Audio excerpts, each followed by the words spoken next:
谢谢哥哥，谢谢。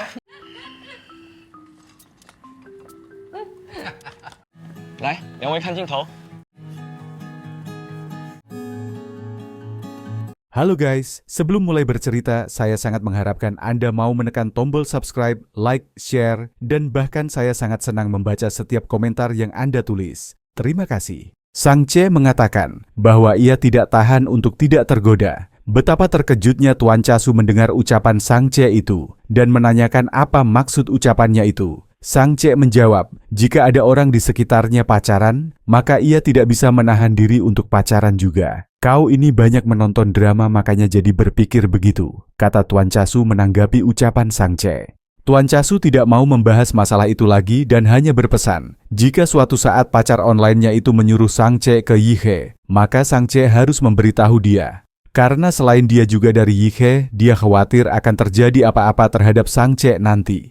Kemudian Tuan Casu mengambil buku dan segera menyuruh belajar.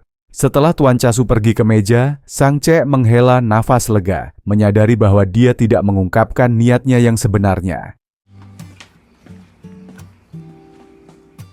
Hari-hari berikutnya dilalui dengan antusias Sang C belajar fisika. Tuan Casu juga tampak senang karena melihat semangat dan keseriusan Sang C, dan akhirnya upaya bimbingan Tuan Casu itu membuahkan hasil. Sang C sudah memahami dan mengerti pelajaran fisika. Oleh karena itu, Tuan Casu mengatakan bahwa ia tidak perlu lagi datang untuk mengajar. Sang C tampak kecewa. Tuan Casu menghiburnya, dan Tuan Casu berjanji untuk memberinya hadiah setiap kali dia membuat kemajuan di masa mendatang. Hal itu membuat Sang C bahagia lagi. Setelah selesai les, orang tua Sang C mengundang Tuan Casu untuk ikut merayakan malam tahun baru Imlek bersama mereka.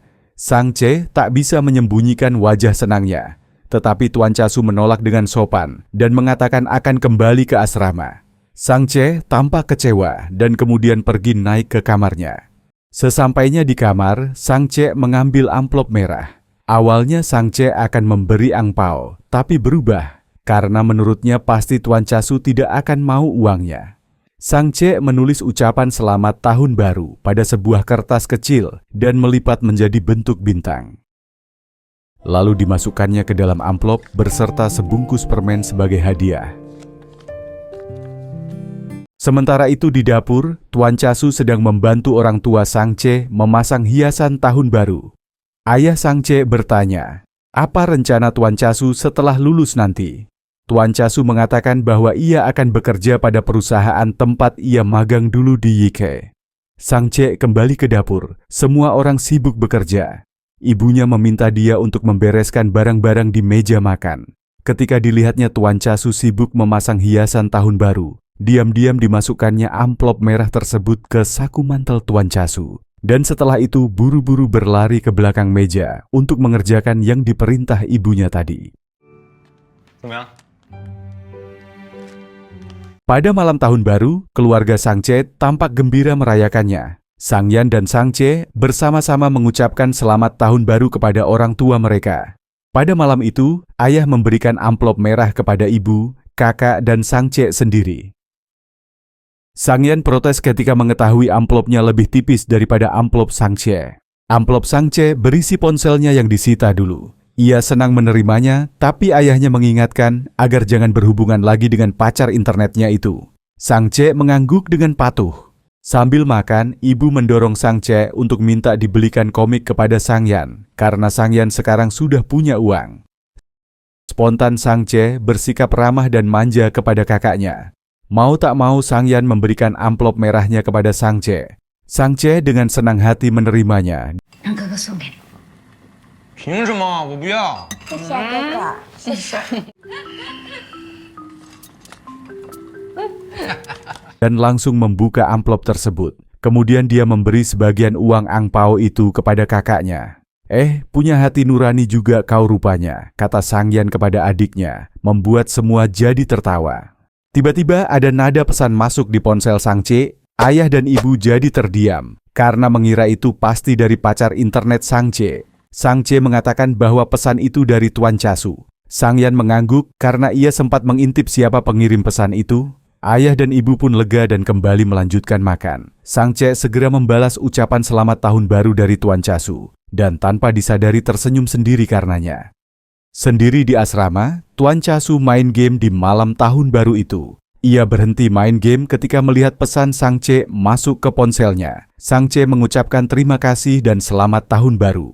Dan tak lama kemudian, Tuan Casu menerima telepon yang memberitahu bahwa ayahnya menderita infeksi paru-paru dan perlu segera dioperasi. Ia diminta datang dan menandatangani formulir persetujuan. Jadi, Tuan Casu segera pulang ke Yike. Tuan Casu duduk merenung nasibnya di kursi ruang tunggu bandara. Renungannya terhenti ketika mendengar suara pemberitahuan untuk naik pesawat. Dan ketika mencari tiket di saku mantel, Tuan Casu mendapati amplop merah di salah satu sakunya. Diperhatikannya amplop tersebut, lalu dibuka dan dikeluarkannya isi amplop itu.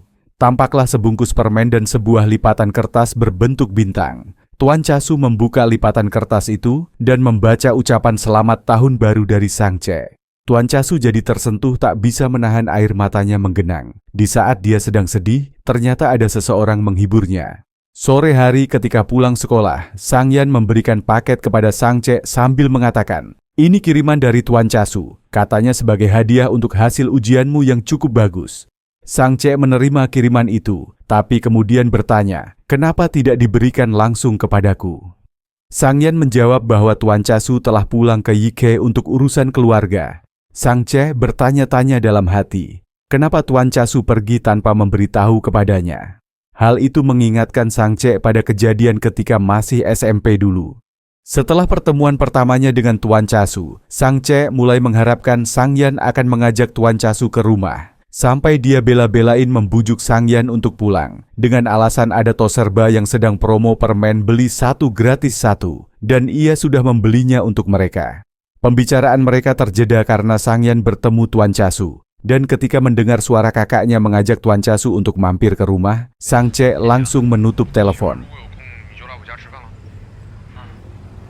Sesampainya di rumah, Sang Ce duduk manis di ruang tamu menunggu kedatangan Tuan Casu bersama kakaknya. Tapi alangkah kecewanya Sang Ce, ternyata Tuan Casu tidak datang. Sang Yan mengatakan bahwa Tuan Casu sedang fokus mencari uang. Namun kemudian Sang Ce lega ketika mengetahui bahwa tidak ada satupun teman sekamar Sang Yan yang punya pacar. Sekarang di kamarnya, Sang Ce senang menerima hadiah dari Tuan Casu, sebuah boneka anjing hitam. Diperhatikannya boneka itu baik-baik, kemudian ia menelepon Tuan Casu, mengucapkan terima kasih atas hadiah itu. Tuan Casu menanyakan apakah ia suka pada boneka itu. Sang Ce mengatakan bahwa ia suka, pun boneka itu tampak familiar baginya, seperti Sang Yan.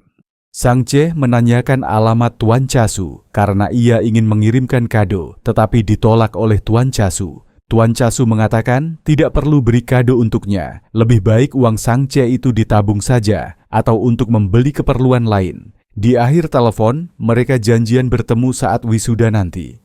Kemudian Sang Ce membuka kotak kado yang akan dikirimkannya itu. Sambil mengusap dasi di dalam kotak, Sang Ce bergumam akan memberikannya saat acara wisuda Tuan Casu nanti.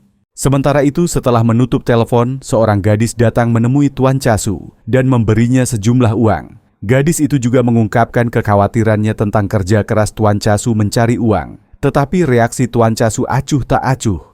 Gadis itu menanyakan apakah dia boleh datang ke Nanwu nanti saat Tuan Casu wisuda. Tuan Casu tidak membolehkannya. Pada hari wisuda, Sang Ce datang bersama ayahnya. Dia melihat Tuan Casu mengenakan toga. Matanya berbinar memperhatikan saat Tuan Casu berbincang dengan ayahnya. Sang Ce memberikan bunga kepada Tuan Casu, katanya sebagai ucapan selamat wisuda kepada guru fisikanya. Tapi ia tidak punya kesempatan untuk mengeluarkan hadiah yang sudah disembunyikan di belakang punggungnya. Tuan Casu memberikan selamat kepada teman-teman sekelasnya, mengetahui bahwa mereka mungkin tidak akan sering bertemu di masa mendatang. Sang Ce tidak dapat menahan rasa khawatirnya, apakah dia akan dapat bertemu Tuan Casu setelah lulus. Tetapi Tuan Casu meyakinkan bahwa Sang Ce berbeda dari teman-temannya itu, dan kapanpun punya waktu, dia akan kembali untuk mengunjungi Sang Ce. 那什么时候是有空？回来之前都提前告诉你，好不好？ Tuan Casu memanggil temannya dan minta bantuan untuk mengambil fotonya bersama Sang Ce. Terkejut dan grogi juga Sang Ce ketika tahu bahwa Tuan Casu akan berfoto dengannya. Tapi Tuan Casu bersikap santai dan seolah-olah itu adalah hal biasa. Akhirnya Sang Ce pun tersenyum dan menikmati momen foto berdua mereka.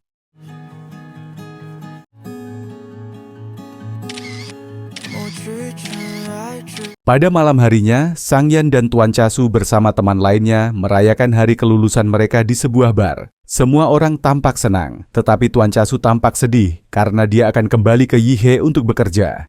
Tuan Casu mengantarkan Sang Yan pulang karena Sang Yan sudah mabuk.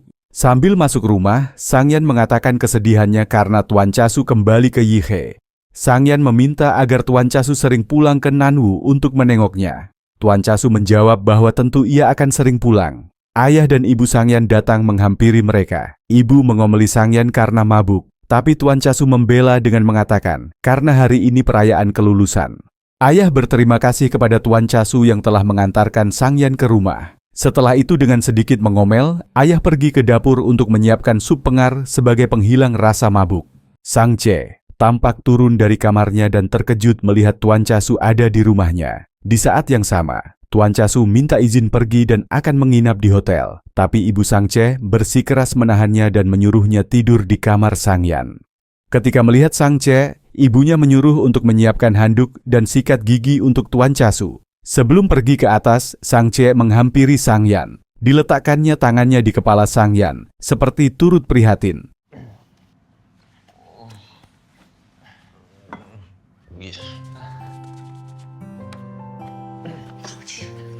Sang Ce mengantarkan Tuan Casu naik ke kamar Sang Yan.